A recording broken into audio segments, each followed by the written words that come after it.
Hello friends, आज हम बात करेंगे डीएलएड फर्स्ट सेमेस्टर। आज का हमारा जो विषय है वह सामाजिक अध्ययन। अगर दोस्तों आप मेरे चैनल पर नए आए तो मेरे चैनल को सब्सक्राइब कर लीजिए, क्योंकि दोस्तों मैं आप लोगों के लिए ऐसा वीडियो बनाता रहूँगा। ठीक है, तो सामाजिक अध्ययन में जो फर्स्ट पार्ट है इतिहास, मैं उसको कंप्लीट करा चुका हूँ। उसको आप प्ले लिस्ट में जाके देख सकते हैं। ठीक है, आज से आपका भूगोल के पार्ट्स शुरू होंगे। ठीक है, तो सबसे पहले इसमें दोस्तों हम लोग सौरमंडल पढ़ेंगे। ठीक है, इसके भूमिका में देख लेते हैं क्या क्या पढ़ना है। सौरमंडल की परिभाषा: सूर्य, ग्रह, उपग्रह, उपग्रह में चंद्रमा, क्षुद्र ग्रह, धूमकेतु, उल्का एवं उल्कापिंड, तारामंडल और आकाशमंडल। ठीक है दोस्तों, इन सब पॉइंट पर चर्चा कर। मानव मस्तिष्क में सर्वप्रथम एक क्रमबद्ध इकाई के रूप में जिस विश्व की संकल्पना परिलक्षित हुई उसे ब्रह्मांड कहते हैं। मतलब मानव मस्तिष्क में सर्वप्रथम एक क्रमबद्ध तरीके से जो भी संकल्पना आया, ठीक है, उसे ब्रह्मांड कहते हैं। ब्रह्मांड वस्तुतः अंग्रेजी के कॉस्मोस, ठीक है, का प्राय है। ठीक है, जिसका अर्थ होता है क्या दोस्तों? सुव्यवस्था। ठीक है, ब्रह्मांड से संबंधित अध्ययन को हम लोग क्या बोलते हैं? ब्रह्मांड विज्ञान कहते हैं। ठीक है, ब्रह्मांड से संबंधित जो भी अध्ययन करेंगे उसको ब्रह्मांड का विज्ञान बोलेंगे। ठीक है, सूर्य, चंद्रमा और रात के समय आकाश में जगमगाते लाखों पिंड, ठीक है, क्या है दोस्तों? वो खगोलीय पिंड कहलाते हैं। उसमें दोस्तों क्या आएंगे? सूर्य और चंद्रमा भी आएंगे, क्योंकि रात में सूर्य आपका दिन में और चंद्रमा रात में जगमगता है। ठीक है, इन सबको क्या बोलेंगे? खगोलीय पिंड बोलेंगे। इन्हें आकाशीय पिंड भी कहा जाता है। ठीक है, इन्हें आकाश पिंड के नाम से भी जानते हैं। हमारा पृथ्वी भी एक क्या है दोस्तों? खगोलीय पिंड है। ठीक है दोस्तों, हम लोग इस पॉइंट पर चर्चा करेंगे कि रात में खुले आकाश में जो दिखाई देने वाले आकाशीय पिंड अथवा, ठीक है, आकाश में लाखों बत्तियां की भांति जो प्रकाशित होते हैं वो क्या है। ठीक है, उसके बारे में दोस्तों हम लोग देखेंगे। तो परिभाषा देख लेते हैं। कुछ आकाशीय पिंड बड़े आकार वाले तथा गर्म होते हैं। ठीक है, कुछ जो आकाश जो पिंड होते हैं वो बड़े आकार के भी होते हैं और गर्म भी होते हैं। ठीक है, वास्तव में ये पिंड गैसों के बने होते हैं। ठीक है, ये सब जो पिंड है किसके दोस्तों? वो गैस से बने होते हैं। ठीक है, और इनके पास स्वयं की ऊष्मा व प्रकाश होते हैं। ठीक है, ये जो है पिंड, इनके स्वयं का ऊष्मा होता है और स्वयं का प्रकाश भी होता है, जिसे वे अधिक मात्रा में उत्सर्जित करते हैं। ठीक है, इन खगोलीय पिंडों को क्या दोस्तों कहते हैं? तारा कहते हैं। ठीक है, जो भी खगोलीय पिंड है इनको आप तारा के नाम से जानते हैं। सूर्य भी एक तारा। ठीक है, जो सूर्य है उसका जो प्रकाश है वो भी एक तारा है। ठीक है, अन्य तारों की तुलना में सूर्य हमारे निकट, ठीक है, इस खगोलीय पिंड में जितने भी तारे हैं सबसे निकट क्या है दोस्तों? वो सूर्य। ठीक है, जिसके कारण यह हमें आकार में बड़ा एवं चमकीला दिखाई देता है। ठीक है, इसी कारण यह हमें आकार में बड़ा और चमकीला दिखाई पड़ता है। हमारे सूर्य जैसे लाखों तारे और भी हैं। ठीक है, सूर्य के जैसे इस संसार में और भी तारे हैं। ठीक है, जो लाखों में हैं, जो हमसे अधिक दूर होने के कारण हम उसकी ऊष्मा या प्रकाश को महसूस नहीं कर पाते। ठीक है, क्योंकि वो पृथ्वी से बहुत ज़्यादा दूर है, इसीलिए उसकी जो प्रकाश की ऊष्मा को हम लोग महसूस नहीं कर पाते हैं। वे आकार में छोटे दिखाई देते हैं। ठीक है, और वो आकार में एकदम छोटे आपको दिखाई देंगे। ठीक है, अब दोस्तों आप सौरमंडल के पढ़ेंगे। इसकी दोस्तों परिभाषा पढ़ेंगे, इसमें क्या क्या होते हैं। ठीक है, सूर्य, ग्रह, उपग्रह तथा अन्य खगोलीय पिंड, ठीक है, जैसे क्षुद्र ग्रह, उल्काएं, धूमकेतु आदि को संयुक्त रूप से सौर मंडल या सौर परिवार कहते हैं। ठीक है, इन सब का जैसे ग्रह हो गया, उपग्रह हो गया, खगोलीय पिंड हो गए और आपके क्षुद्र ग्रह, इन सबको मिला के क्या दोस्तों बोलते हैं? सौर मंडल। ठीक है, सूर्य अपने परिवार का मुखिया होता है। तो दोस्तों सूर्य क्या होता है? ये सब जो पूरे परिवार है इसका हेड होता है, मतलब मुखिया होता है। ठीक है, और अपने परिवार के सभी सदस्यों को ऊष्मा और प्रकाश प्रदान करता है। सूर्य ही अपने जितने परिवार उसको ऊष्मा भी देता है और प्रकाश उत्पन्न करता है। ठीक है, सूर्य के मुखिया होने के कारण ही इस परिवार को क्या दोस्तों कहा गया है? सौर परिवार या सौर मंडल कहा गया है। ठीक है, नेक्स्ट पॉइंट देखेंगे दोस्तों सूर्य के बारे में। ठीक है, सूर्य मंडल का आकार तस्रीमना। ठीक है, क्या है दोस्तों? जो सूर्य मंडल का प्रकार है वो क्या है, वह तस्तरीनुमा है, ठीक है, जिसके मध्य में सूर्य की स्थिति है। किसके दोस्तों, वह उसके मध्य में सूर्य की स्थिति है। यह सौर परिवार का सबसे बड़ा सदस्य, ठीक है, जो सौर मंडल का परिवार का सबसे बड़ा जो सदस्य है वह सूर्य है, ठीक है। हमारी पृथ्वी से तो यह 10 लाख गुना बड़ा, ठीक है, जो हम लोग पृथ्वी पर जिस पर निवास करते हैं उससे कितना दोस्तों, 10 लाख गुना बड़ा है, ठीक है। यह गर्म गैसों से बना है, ठीक है। कैसे दोस्तों बना, यह गर्म गैसों से बना है। इसका गुरुत्वाकर्षण बल इससे सौर परिवार के सदस्यों को बांधे रखता है, ठीक है। इस सूर्य का जो गुरुत्वाकर्षण बल है उसके जो परिवार उसको बांधे रखता है। सूर्य सौरमंडल के लिए प्रकाश व ऊष्मा का एकमात्र स्रोत है, ठीक है। सूर्य क्या है, ऊष्मा व प्रकाश का सौरमंडल में एकमात्र स्रोत है।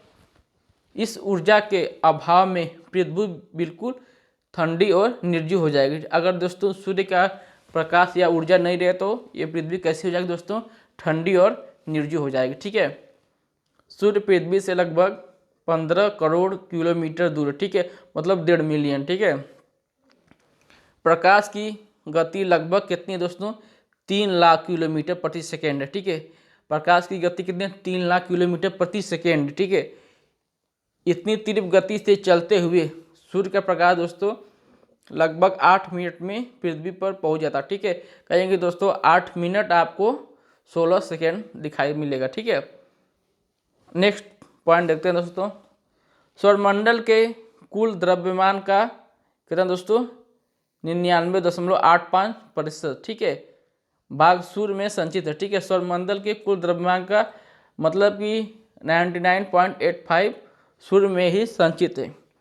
सूर्य की संरचना का 98% भाग क्या है दोस्तों, हाइड्रोजन है तथा हीलियम, मतलब जो सूर्य की संरचना उसमें 98% हाइड्रोजन व हीलियम गैस है, ठीक है। अब दोस्तों हम लोग बात करेंगे ग्रह के बारे में, ठीक है। हमारे सौर परिवार में कितने दोस्तों ग्रह हैं, 8 ग्रह हैं, ठीक है। सूर्य से दूरी के अनुसार इनका क्रम इस प्रकार, ठीक है। बुध पहला पे है, दूसरा पे कौन जाएगा दोस्तों, वह शुक्र आएगा, तीसरा पे पृथ्वी आएगा, चौथा पे मंगल आएगा, पांचवा पे बृहस्पति जिसको आप जुपिटर के नाम से जानते हैं, छठवां शनि है जिसको आप सैटर्न के नाम से जानते हैं, सातवां अरुण है जिसको आप यूरेनस के नाम से जानते हो, अथवा आपका नेपच्यून है, ठीक है। इस प्रकार सूर्य के सबसे निकट कौन सा है दोस्तों, वह बुध ग्रह है और वरुण सबसे दूर है। अगर दोस्तों पूछ लिया कि सूर्य से सबसे जो निकट ग्रह कौन सा है, वह बुध है और सूर्य से सबसे दूर ग्रह वो कौन सा है, वरुण ग्रह है, ठीक है। आप देखो दोस्तों इसमें चित्र में दर्शाया उसको आप देख लीजिए, मान यहाँ पे एक सूर्य है, ठीक है, तो ये सूर्य के एकदम पास में देखिए ये बुध ग्रह है, ठीक है, ये आपका शुक्र ग्रह है, फिर पृथ्वी है, फिर आपका मंगल, ठीक है। जितने देखिए यहाँ पर आपका बृहस्पति है, यहाँ पर शनि है, ठीक है। ऐसे ऐसे करके दोस्तों यहाँ देखिए यूरेनस है और यहाँ पे नेपच्यून है, ठीक है। अब दोस्तों नेक्स्ट पॉइंट पर हम लोग बात करेंगे, सौरमंडल के सभी 8 ग्रह, ठीक है, एक निश्चित दीर्घ वृत्ताकार पथ पर सूर्य का चक्कर लगाता है, ठीक है। सौरमंडल के जो 8 ग्रह हैं वो एक निश्चित दीर्घ वृत्ताकार पथ पर सूर्य के चक्कर लगाते हैं, ठीक है, जिन्हें क्या दोस्तों बोलते हैं, कक्षा, ठीक है, जिसे इंग्लिश में ऑर्बिट बोलते हैं, ठीक है।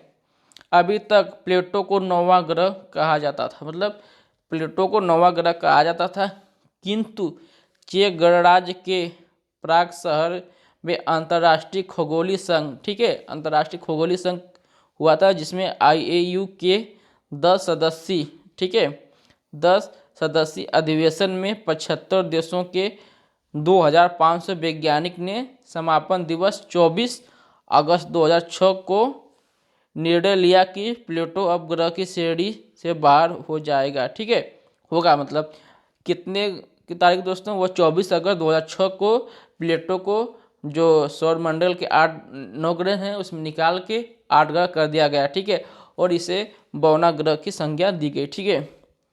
तो IAU द्वारा ग्रह की नई परिभाषा दी गई, ठीक है, इनके द्वारा ग्रह की जो नई परिभाषा दी गई उसके बारे में देख लेते हैं।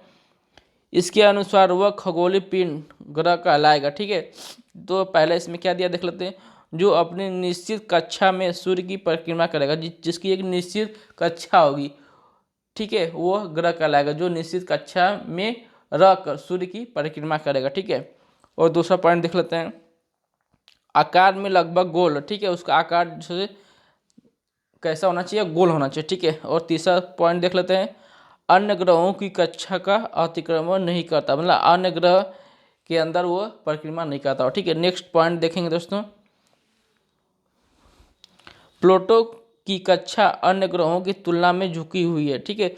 जो प्लेटो है अन्य ग्रह की अपेक्षा में इसकी झुकी हुई है, ठीक है। तथा यूरेनस की कक्षा का अतिक्रमण करती है, मतलब यूरेनस जो उसकी कक्षा में भी आके परिक्रमा करता है, ठीक है, इसीलिए इसको हटा दिया ग्रह से। इसी तथ्य के आधार पर प्लूटो को सौरमंडल के 9 ग्रहों के परिवार से बाहर कर दिया गया, ठीक है। पृथ्वी से बुध, शुक्र, मंगल, बृहस्पति, शनि ग्रह एवं नग्न आँखों से दिखता है, ठीक है। ग्रहों के घटते हुए आकार के क्रम में नाम, ठीक है, जो ग्रह हैं उनके घटते हुए क्रम में नाम देख लेते हैं, बृहस्पति, ठीक है, फिर शनि, फिर अरुण, फिर वरुण, पृथ्वी, शुक्र, मंगल और बुध, ठीक है। ये आपको याद करना है, बढ़ते क्रम सूर्य से और घटते क्रम, ठीक है। नेक्स्ट देखेंगे पॉइंट दोस्तों, बुध के बारे में चर्चा करेंगे, ठीक है। ग्रह सूर्य से सर्वाधिक नज़दीकी स्थित है, ठीक है, जो ग्रह है वह सूर्य से सर्वाधिक नज़दीकी स्थित है, ठीक है।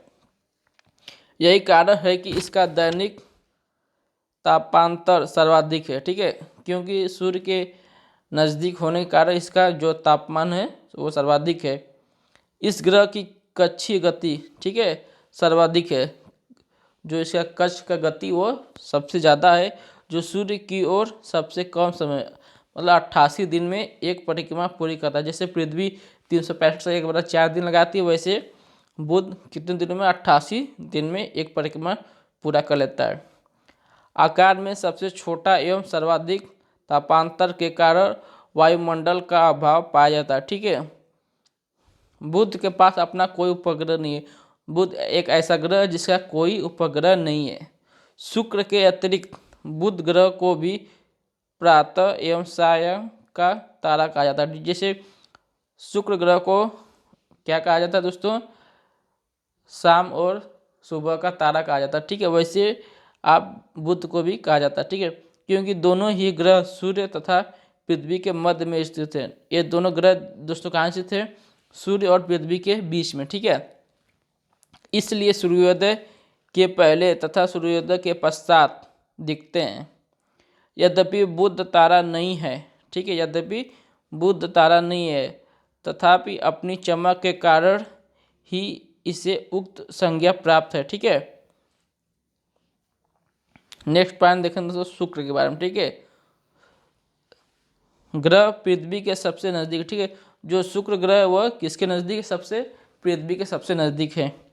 एवं द्रव्यमान आकार में पृथ्वी के समान है, इसका जो द्रव्यमान है या आकार है वो पृथ्वी के बराबर, ठीक है।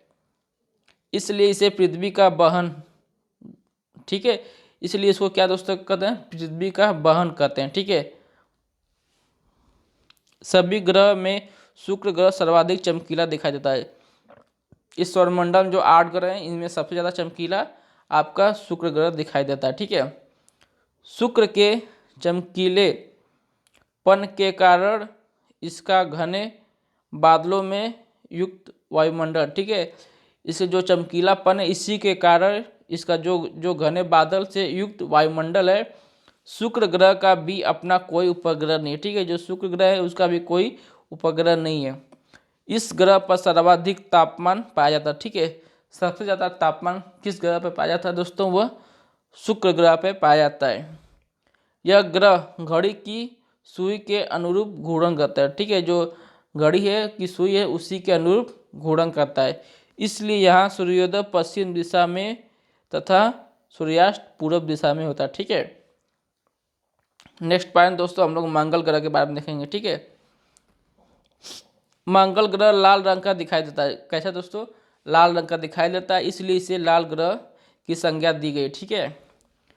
फोबोस तथा डिबोस इसके 2 उपग्रह। मंगल ग्रह के 2 उपग्रह हैं, पहला कौन सा है, फोबोस है, और दूसरा डिबोस है। ठीक है, इसी ग्रह पर सौरमंडल के सबसे ऊंचा पर्वत, ठीक है, इसी ग्रह पर जो सौरमंडल का सबसे ऊंचा ग्रह है ओलियम्पस, ठीक है, मीन्स अवस्थित, ठीक है, जो सबसे ऊंचा पर्वत है वो किस ग्रह पर है, वो मंगल ग्रह पर है, जिसका नाम है ओलियम्पस। ठीक है, जो एक ज्वालामुखी पर्वत है। ठीक है, ये क्या दोस्तों, ये एक ज्वालामुखी पर्वत भी है। अब दोस्तों बृहस्पति के बारे में देख लेते हैं। सभी ग्रहों में सबसे विशाल, ठीक है, जितने भी ग्रह हैं इस सौरमंडल में उनमें सबसे विशाल आपका बृहस्पति है। इस कारण से मास्टर ऑफ गॉड्स, ठीक है, मास्टर ऑफ गॉड्स भी कहा जाता है। इसका द्रव्यमान से सभी ग्रहों के सम्मिलित द्रव्यमान से भी अधिक है। ठीक है, बृहस्पति ग्रह मुख्यतः हाइड्रोजन एवं हीलियम गैस से मिलकर बना है। ठीक है, जो बृहस्पति ग्रह वो हाइड्रोजन और हीलियम से मिलकर बना है। मीथेन गैस रूप में विद्यमान है। अब तक इसके कुल 28 प्राकृतिक उपग्रह है। ठीक है, जो बृहस्पति है उसके कितने उपग्रह हैं, वह 28। ठीक है, अब नेक्स्ट पॉइंट दोस्तों हम लोग पढ़ेंगे शनि ग्रह के बारे में। ठीक है, शनि ग्रह को गैसों का गोला भी कहा जाता है। किसको दोस्तों, गैसों का गोला, शनि ग्रह को कहा जाता है। ठीक है, अपने तीव्र घूर्णन के कारण ही यह सौर परिवार का सबसे कैसा दोस्तों, वो चपटा के ग्रह। ठीक है, शनि ग्रह के चारों ओर 3 वलय हैं। ठीक है, चारों ओर कितने वलय हैं, 3 वलय हैं। वलयों को नंगी आंखों से नहीं देखा जा सकता, जो वलय है उसको आप नंगी आंखों से नहीं देख सकते हैं। इस छल्ले वलय रूपी विशेषता के कारण शनि को कौन सा ग्रह दोस्तों कहा जाता है, आकाशगंगा सदृश ग्रह कहा गया है, जिसे इंग्लिश में गैलेक्सी लाइक प्लेनेट कहा गया है। ठीक है, इस ग्रह के सर्वाधिक कितने हैं, 30 उपग्रह है। इसका सबसे बड़ा उपग्रह टाइटन, ठीक है, जो शनि ग्रह इसका सबसे बड़ा उपग्रह कौन सा दोस्तों, वो टाइटन। उपग्रह के बारे में देख लेते हैं। अंग्रेजी में उपग्रह को सैटेलाइट कहते हैं। क्या दोस्तों, अंग्रेजी में सैटेलाइट कहते हैं उपग्रह को। ठीक है, जिसका शाब्दिक अर्थ होता है साथी या सहचर। ठीक है, उपग्रह अपने नाम को सार्थक करते हैं। ठीक है, और साथ ही साथ सूर्य की भी परिक्रमा करते हैं। ठीक है, जो उपग्रह हैं अपने ग्रह की तो परिक्रमा करते हैं, साथ साथ सूर्य की भी परिक्रमा करते हैं। जैसे चंद्रमा पृथ्वी का एक उपग्रह है, यह पृथ्वी की परिक्रमा करने के साथ साथ सूर्य की भी परिक्रमा करता है। बुध व शुक्र को छोड़कर सभी ग्रह के एक या उससे अधिक उपग्रह हैं। ठीक है, जो बुध और शुक्र है इसके पास कोई उपग्रह नहीं है। इन दोनों को छोड़ के हर किसी के पास 1, 2 या उससे अधिक उपग्रह हैं। अब दोस्तों तारा के बारे में देख लेते हैं। वह खगोलीय पिंड जिनका अपना प्रकाश वो उसमें आता है, उसे तारा कहते हैं। ठीक है, जैसे दोस्तों सूर्य, क्या सूर्य एक तारा है। ठीक है, उसका खुद का अपना प्रकाश वो उसमें है। अब दोस्तों ग्रह के बारे में देख लेते हैं। वह खगोलीय पिंड जो सूर्य की परिक्रमा निश्चित पथ पर करता हो। ठीक है, दूसरे ग्रह की कक्षा का अतिक्रमण न करे, मतलब कि वह खगोलीय पिंड जो सूर्य की परिक्रमा एक निश्चित वे में करे। ठीक है, और किसी कक्षा के अंदर भ्रमण न करे, उसे दोस्तों ग्रह कहते हैं। ठीक है, अब देख लो उपग्रह, वह खगोलीय पिंड जो ग्रहों के चारों ओर उसी प्रकार परिक्रमा करता है। ठीक है, वह खगोलीय पिंड जो ग्रह है ना उसके चारों ओर उसी प्रकार परिक्रमा करता है जिस प्रकार एक ग्रह सूर्य की परिक्रमा करता है। जैसे कोई भी ग्रह सूर्य की परिक्रमा करता है उसी प्रकार उपग्रह है वो अपने ग्रह की परिक्रमा करता है। ठीक है, नेक्स्ट पॉइंट दोस्तों देख लें। चंद्रमा, पृथ्वी के एकमात्र उपग्रह चंद्रमा का व्यास, ठीक है, कितना है दोस्तों, पृथ्वी के व्यास का लगभग 1/4, मतलब जो पृथ्वी का व्यास है उसका 1/4 व्यास किसका, चंद्रमा का है। पृथ्वी के बहुत सारे, ठीक है, पृथ्वी के बहुत पास होने के कारण ही यह बड़ा दिखाई देता है, मतलब कि पृथ्वी के पास होने के कारण जो चंद्रमा है बड़ा दिखाई देता है। पृथ्वी से चंद्रमा की दूरी लगभग 3,85,005 किलोमीटर है। चंद्रमा द्वारा परावर्तित प्रकाश पृथ्वी तक 1.25 सेकेंड में पहुंच जाती है। ठीक है, पृथ्वी तक पहुंचने में कितना समय लगाता है, वो 1.25 सेकेंड में पहुंचता है। ठीक है, चंद्रमा पृथ्वी की एक परिक्रमा कितने दिन में दोस्तों? 27 दिन और 8 घंटे में पूरा करता है।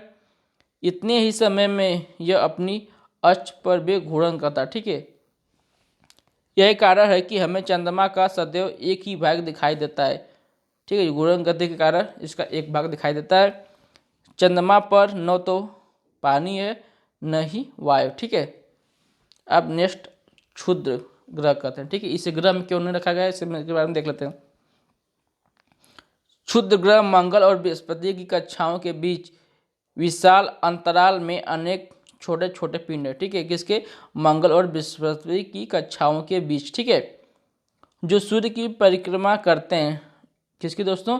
सूर्य की परिक्रमा करते हैं। इन्हें क्षुद्र ग्रह या ग्रहिकाएं कहते हैं। प्रत्येक क्षुद्र ग्रह की अपनी कक्षा होती है। ठीक है, जो एक विशाल क्षेत्र में अवस्थित है। ऐसा विश्वास है कि क्षुद्र ग्रह द्रव्य के वह खंड है जो किसी कारण ग्रह का रूप नहीं ले पाए। ठीक है, नेक्स्ट पॉइंट दोस्तों देखते हैं हम लोग धूमकेतु या पुच्छल तारा। ठीक है, धूमकेतु बहुत छोटे आकार के खगोलीय पिंड है। कैसे दोस्तों? छोटे आकार के खगोलीय पिंड है जो दीर्घवृत्तीय कक्षाओं में सूर्य की परिक्रमा करते हैं। ठीक है, जो दीर्घवृत्तीय कक्षा है उसमें किसकी? सूर्य की परिक्रमा करते हैं।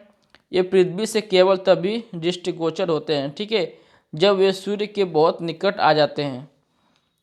इसकी विशेषता है कि एक छोटी चमकदार शीर्ष, ठीक है, और उसके पीछे एक लंबी पूंछ। ठीक है, धूमकेतु की पूंछ सदैव सूर्य के विपरीत दिशा में रहती है। ठीक है, इसकी पूंछ कैसी होती है? सूर्य के विपरीत मतलब अपोजिट दिशा में होती है। हैली ऐसे ही एक धूमकेतु है जो लगभग 76 वर्ष बाद प्रकट होता है। कितने वर्ष बाद? 76 वर्ष बाद। ठीक है, हैली। नेक्स्ट पॉइंट दोस्तों हम लोग देखेंगे उल्काएं एवं उल्का पिंड। ठीक है, उल्काएं बहुत छोटे आकार के पत्थर, ठीक है, जैसे पिंड है। पत्थर के जैसे छोटे छोटे आकार के पिंड है जो सूर्य की ओर चारों ओर परिक्रमा कर रहे हैं। इनके अस्तित्व का ज्ञान हमें तब होता है जब इनमें से कोई संयोगवश पृथ्वी के वायुमंडल में प्रवेश कर जाती हैं। जब कोई उल्का पृथ्वी के वायुमंडल में प्रवेश करती है तो यह वायु के घर्षण से गर्म होकर ऊष्मा उत्पन्न करती है। ठीक है, जब पृथ्वी के अंदर या पृथ्वी के वायुमंडल क्षेत्र में प्रवेश करती हैं तो यह वायु के घर्षण से गर्म होकर ऊष्मा उत्पन्न करती हैं। ठीक है, उल्का पिंड। ठीक है, फलतः उल्का चमकने लगती हैं और अल्प समय में ही यह वाष्पित हो जाती हैं। उल्काओं का सामान्यतः टूटता तारा कहा गया है। ठीक है, इसको टूटता तारा की संज्ञा दिया गया है। यद्यपि ये तारे नहीं हैं। कुछ उल्काएं आकार प्रकार में इतनी अधिक बड़ी होती हैं कि ये वायुमंडल में पूरी तरह वाष्पित होने के पूर्व ही पृथ्वी पर आ गिरती हैं। इन्हें उल्का पिंड कहते हैं। ठीक है, नेक्स्ट पॉइंट हम लोग देखते हैं तारे व तारामंडल। ठीक है, सबसे पहले तारा के बारे में पढ़ लेते हैं। ऐसे खगोलीय पिंड जो लगातार प्रकाश व ऊष्मा उत्सर्जित करते हैं। जैसे दोस्तों आपका तारा है सूर्य। सूर्य भी एक तारा है जो पृथ्वी की नज़दीक होने के कारण अधिक बड़ा दिखाई देता है। अन्य तारे हमें बिंदु के रूप में दिखाई देते हैं क्योंकि ये पृथ्वी से बहुत अधिक दूरी पर स्थित हैं। तारे दिन व रात दोनों ही समय आकाश में उपस्थित होते हैं। जो तारे हैं वह दिन और रात दोनों ही समय आकाश में उपस्थित रहते हैं। दिन में सूर्य के प्रकाश के कारण ये हमें दिखाई नहीं देते हैं। ठीक है, दिन में सूर्य का प्रकाश इतना तेज होता है कि ये तारे हमें दिखाई नहीं देते हैं। ध्रुव तारा सदैव उत्तर दिशा में चमकता है। ठीक है, जो ध्रुव तारा वो सदैव उत्तर दिशा में चमकता है। इसकी किरणें उत्तरी ध्रुव पर 90 डिग्री कोण बनाती हैं। ठीक है, उत्तर डिग्री कितना दोस्तों? 90 डिग्री का कोण बनाती हैं। कुछ रोचक तत्व देख लेते हैं। तारों का प्रकाश हम तक विभिन्न घनत्व वाली वायुमंडल की परतों से अपरिवर्तित होकर पहुंचता। ठीक है, जो तारों का प्रकाश है वो विभिन्न घनत्व वाली वायुमंडल की जो परत है उस पर अपवर्तित होकर हमारे पृथ्वी पर पहुँचता है, जिससे कभी तो किसी और का प्रकाश हम तक पहुँचता है। ठीक है, और दूसरे का नहीं, मतलब किसी और का प्रकाश पहुंचता है और किसी दूसरे का प्रकाश नहीं पहुंचता है। हमें तारों के टिमटिमाते का एहसास होता है, जैसे तारे टिमटिमाते हैं उसका एहसास हम लोग को होता है। तारामंडल, ठीक है दोस्तों, इसके बारे में देख लेते हैं। तारों के किसी समूह को तारामंडल कहते हैं, ठीक है। ठीक है, जो तारा के समूह उसको तारामंडल कहते हैं। पृथ्वी से देखने पर तारों का कोई समूह, ठीक है, किसी विशेष आकृति का आभास देता है, ठीक है, देता प्रतीत होता है। मतलब जब हम लोग पृथ्वी से देखते हैं तो ऐसा लगता है कि ये एक तारों का समूह वैसा हम लोग को दिखाई देता है। इसे रात्रि में आकाश में देखा जा सकता है। जैसे दोस्तों सप्तऋषि तारामंडल, करोड़ों तारामंडल मिलकर एक आकाश गंगा मतलब गैलेक्सी का निर्माण करता है, ठीक है। कैसे दोस्तों आकाश गंगा का निर्माण होता है? बहुत सारे तारा को मिलकर, ठीक है, तारामंडल को मिलाकर एक आकाश गंगा का निर्माण होता है। मंदाकिनी आकाश गंगा में हमारे सौरमंडल स्थित, ठीक है। जो मंदाकिनी है वह आकाश गंगा में हमारा सौरमंडल स्थित है। यह सर्पिलाकार होता है, ठीक है। जैसे कैसे दोस्तों, वह सर्पिलाकार होता है। इसमें रात्रि के समय आकाश में तारे के समूह की एक दूधिया पतली सी दिखाई देती है, ठीक है। आपको रात के समय एक हल्की सी एक समूह के साथ पतली सी दिखाई देगी, जिसे दूधिया जैसे, ठीक है। देने वाली मेखला मिल्की वे कहलाते हैं, ठीक है। इसका नाम दोस्तों क्या संज्ञा दिया गया? मिल्की वे कहलाते हैं, ठीक है। लाखों आकाश गंगाएं मिलकर ब्रह्मांड मतलब यूनिवर्स, ठीक है, का निर्माण करती हैं। हम सभी इसी ब्रह्मांड का हिस्सा हैं, ठीक है। क्या है दोस्तों?